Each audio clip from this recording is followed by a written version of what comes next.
But now when you're hearing things on the news, you're hearing about organizations laying off, at least in one case was around 2,500 employees in the space of like 3 to 5 years. I was like really blown away by that. I was thinking to myself, aren't people the lifeblood of any organization? If an organization can get rid of 2,500 employees, how do they survive? These questions drove me to the belly of the internet, and I remember vividly typing, how do organizations continue to thrive when they let go so many people? And it seemed in some cases like productivity rises, efficiency rises, and all of that. And I typed that question. In fact, I wanted to know how my boss was coping without me. I need to know.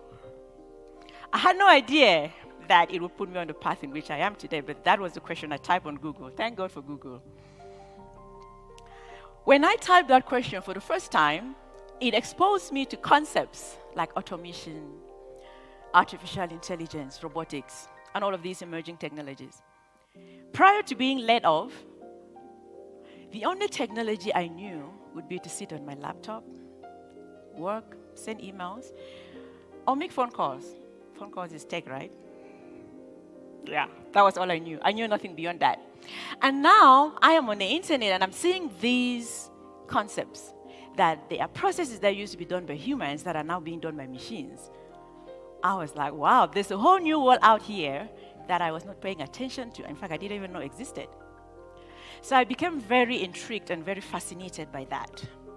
And I started writing about it on social media. Remember, I am jobless. I have a lot of time in my hands.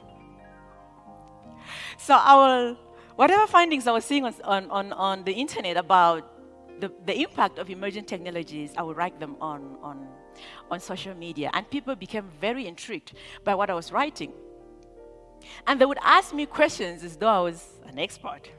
And I'm thinking to myself, if you guys have no idea how clueless I am about these things. I'm just as clueless as you guys, but because so many people were asking questions, it drove me back. And I kept digging myself much and deeper into this rabbit hole of researching about the impact of emerging technologies in the world of work and life in general. And at some point, I thought to myself, I think someone should write a book about this. But in a million years, I didn't think that someone would be me. Because I used to think that you need to be really smart to write a book, right? When I published a book, friends of mine that we went to high school together, like, Nikki, we can't believe you published a book. I'm like, wait, I'm more surprised than all of you that I published a book.